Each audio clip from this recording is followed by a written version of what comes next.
লং ফৰ্মেটৰ video' চাই যদি বেয়া পায় আৰু আপোনাৰ যদি ৰিলছ আৰু শ্বৰ্ট চাই এটেনশ্যন স্পান কমি গৈছে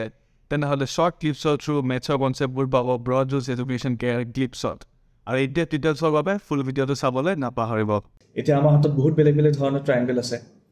কিছুমান ট্ৰায়াংগল আছে যাৰ এটা ছাইডো ইকুৱেল নহয় লাইক যিকোনো এটা ৰেণ্ডম ট্ৰায়াংগল আপুনি যেতিয়া ড্ৰ কৰিব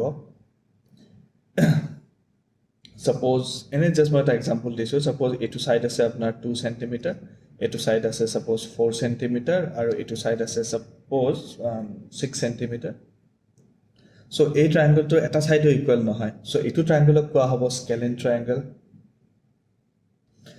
ট্ৰায়াংগল কিছুমান আমি ট্ৰায়াংগল পাম যাৰ দুটা ছাইড ইকুৱেল হয় মানে দুটা এডজেসেন্ট ছাইড ইকুৱেল হয় য'ত suppose এই দুটা সাইড মই ইকুৱেল বুলি কনসিডাৰ কৰিলো এটো সাইড যদি 5 সেন্টিমিটাৰ হয় এই সাইডটো 5 সেন্টিমিটাৰ হ'ব আৰু থাৰ্ড সাইডটো ইকুৱেল নহয় থাৰ্ড সাইডটো suppose যিকোনো সাইড 4.5 সেন্টিমিটাৰ ললো সো এনেকুৱা যিবোৰ ট্ৰায়াংগল আছে এইবোৰ ট্ৰায়াংগলক কোৱা হয় আইসোসেলিস ট্ৰায়াংগল আৰু এটা ট্ৰায়াংগল আছে যাৰ গোটেইকেইটা সাইড ইকুৱেল হয় সো আমি যদি এনেকুৱা এটা ট্ৰায়াংগল ড্ৰ কৰো যাৰ গোটেইকেইটা সাইড ইকুৱেল হ'ব এটো ট্ৰায়াংগলক কোৱা হ'ব ইকুইলেটাৰেল ট্ৰায়াংগল যাৰ all three sides are equal so যদি এটো সাইড 6 সেন্টিমিটাৰ হয় এটো সাইডও 6 সেন্টিমিটাৰ হ'ব আৰু এই সাইডটো 6 সেন্টিমিটাৰে হ'ব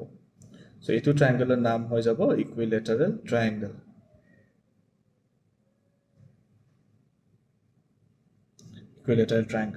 so এই তিনটা ট্ৰায়াংগলৰ বাহিৰেও আমাৰ আৰু এটা টাইপ অফ ট্ৰায়াংগল আছে যেটো কোৱা হয় ৰাইট ট্ৰায়াংগল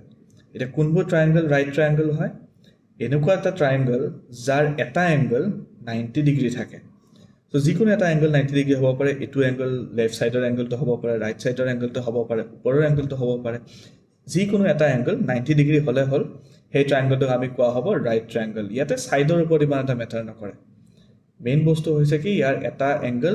90 ডিগ্ৰী সো মই যদি এটো ৰাইট ট্ৰায়াংগল বুলি কনসিডাৰ কৰো যত এটো এংগল 90 ডিগ্ৰী আছে এটো এংগল মই 90 ডিগ্ৰী কনসিডাৰ কৰিছো so first of all triangle এটাৰ ৰাইট ট্ৰায়াংগল এটা স্পেসিফিকলি 90 ডিগ্ৰী এংগলটোৰ অপজিটত যিডাল সাইড থাকিব এই সাইডডালক কোৱা হয় হাইপোটেনিয়াছ বুলি এতিয়া বাকি থাকিল আমাৰ দুটা সাইড এটা সাইড হৈছে এইটো আৰু এটা সাইড হৈছে এইটো So 90 ডিগ্ৰী এংগলটোৰ লগত দুটা সাইড এসোসিয়েট হৈ আছে অপজিটৰ যিডাল সাইড আছে কিডালকটো আমি হাইপোটেনিয়াছ বুলি কলো বাকি যি দুটা সাইডৰ কাৰণে 90 ডিগ্ৰী এংগলটো বনি আছে সেই দুটা সাইডক কোৱা হ'ব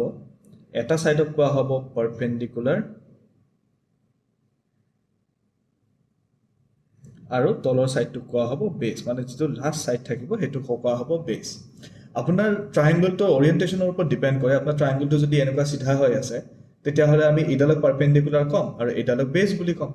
আৰু ট্ৰায়াংগলটো যদি আপোনাৰ এনেকুৱা থাকে তেতিয়া হলে ইডালক পাৰপেন্ডিকুলাৰ কম ইডালক বেস বুলি কম সো বেস আৰু পাৰপেন্ডিকুলাৰটো ইন্টাৰচেঞ্জেবল হয় তো আপুনি বেসক পাৰপেন্ডিকুলাৰ বুলি যদি লিখে আৰু পাৰপেন্ডিকুলাৰ যদি বেস বুলি লিখে তেতিয়া আপোনাৰ ভ্যালুত একো চেঞ্জ নাহিব বাট 90 ডিগ্ৰী এংগলটোৰ অপজিটত যিডাল সাইড থাকিব হিডাল হ'ব হাইপোটেনিয়াছ হেতু সদায় ফিক্স পারপেন্ডিকুলার আৰু বেসটো আমি চেঞ্জ কৰিব পাৰো এতিয়া এটা ৰাইট ট্ৰায়াংগলৰ লগত ইমিডিয়েটলি এসোসিয়েট হোৱা থিওৰেমটো হৈছে পাইথাগোৰাছ থিওৰেম তাৰ আগতে মই সাইড কিটাৰ যিকিটা নাম আছে হাইপোটেনিয়াছ পাৰপেন্ডিকুলাৰ আৰু বেস তাৰ মই শৰ্ট ফৰ্মটো লিখি দিও হাইপোটেনিয়াছক h দি ডিনোট কৰো পাৰপেন্ডিকুলাৰক p দি ডিনোট কৰো আৰু বেসক b দি ডিনোট কৰো সো পাইথাগোৰাছ থিওৰেম মতে হৈছে এই যে হাইপোটেনিয়াছ ডাল আছে এই হাইপোটেনিয়াছ ডালৰ স্কয়াৰ হাইপোটেনাছ ডালৰ স্কয়াৰটো হ'ব পাৰপেন্ডিকুলাৰৰ স্কয়াৰ আৰু বেসৰ স্কয়াৰৰ যেটো সাম হ'ব মানে পাৰপেন্ডিকুলাৰ স্কয়াৰটো ওলালো বেসৰ স্কয়াৰ ওলালো দুইটা এড কৰি দিলে যিমান আনসাৰ পাম হেতু হাইপোটেনাছৰ স্কয়াৰৰ ইকুৱেল হ'ব so hypotenuse square is equal to perpendicular square plus base square এটো ফৰ্মুলা আপোনালোকে মনত ৰাখাটো দৰকাৰ এটো আমি বহুত বেসিক লেভেলতে পাই যাও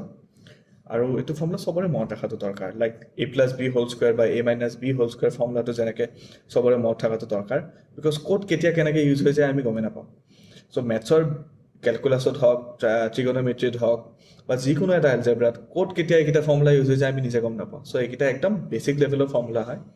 সো পাইথাগোৰাছ থিওৰেমটো আই হোপ বুজি পাইছে